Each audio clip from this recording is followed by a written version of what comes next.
ladies and gentlemen, particularly those who have had a long trip from Denmark or any other place. I welcome you in Kiel for the first meeting of Health Games.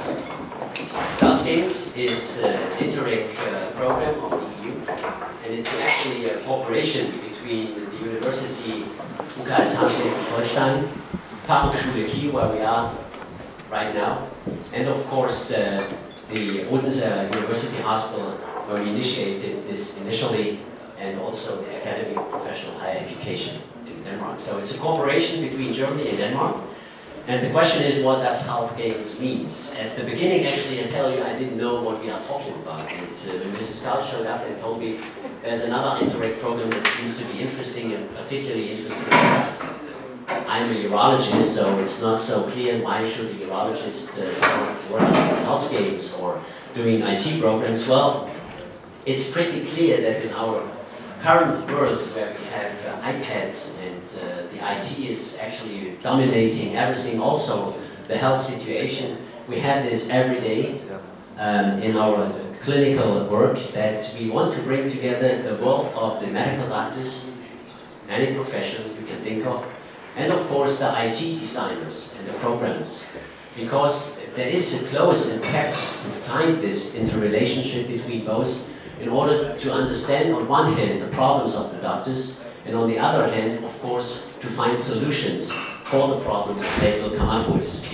It's not so much that we are thinking of problems we solve every day, for example, with a patient file that is of course programmed in the internet or programmed in a computer program. No, it's also to find ways and solutions to treat people.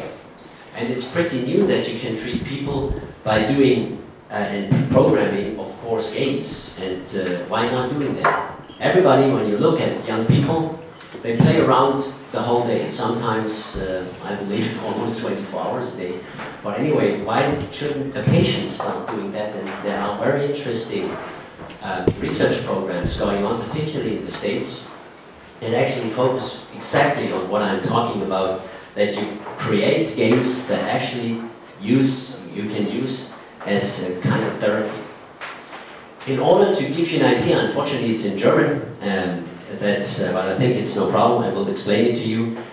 The idea is to tell you and show you what we are facing in the future. The problem is we are talking about the prevalence, for example, for urinary incontinence.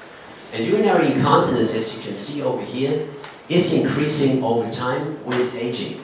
Particularly the aging population is something we have to talk about and think about. Because every second child that is born today will get 100 years old. So what is a person doing who retires, I'm pretty sure not with 65, but maybe with 70, what is he or she doing during the last 30 years? And it's pretty clear that this person, whether it's a male or a female, is facing a lot of medical problems. And it's impossible that you can solve these problems always just by a clinical approach. You always have to do that with different ways, and one of these ways is probably also Health Games. What you see over here, at the age of 30 to 60 years, we have about 24% of people, particularly women, the majority is women, who are incontinent. But between 60 and 80, the males take up.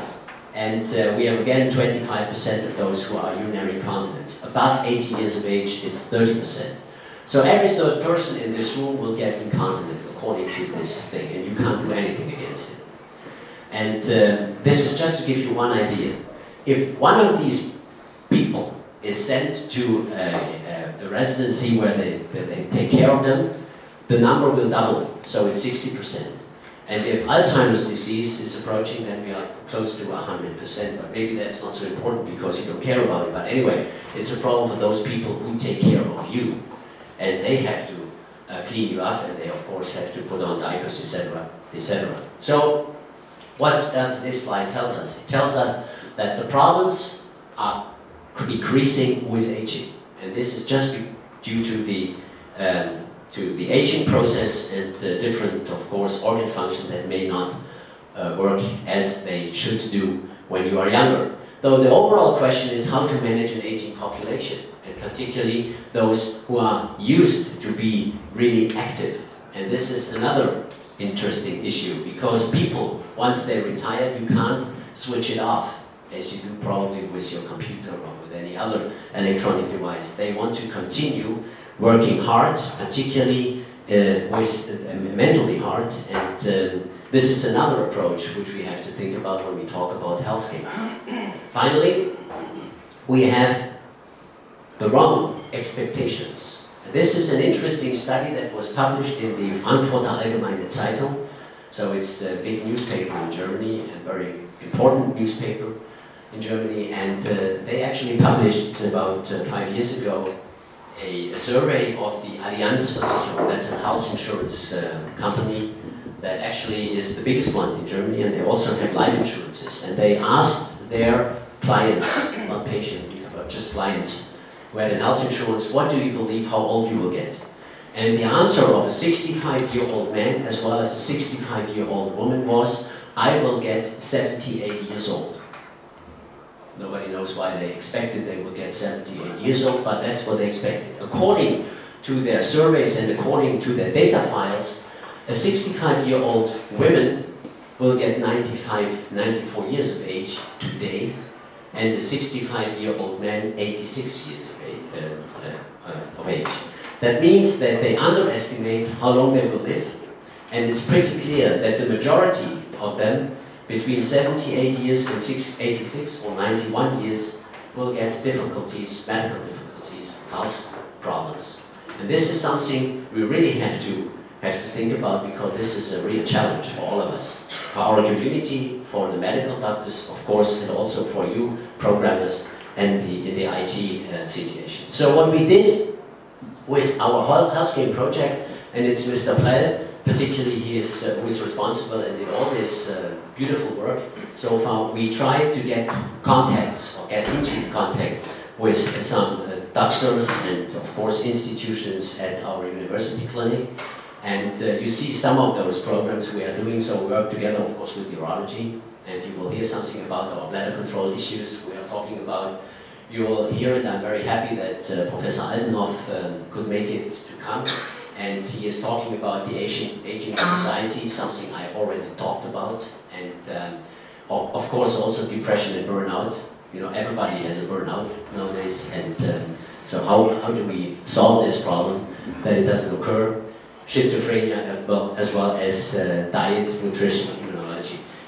I mean, the list can be endless, and of course I could include oncology, etc., etc., etc. So it will never stop. The question is, and I hope that this meeting will come up with some beautiful and excellent discussions, that we get and create new ideas about this specific problem, and particularly about solutions, how we can actually approach the various problems and what actually is available.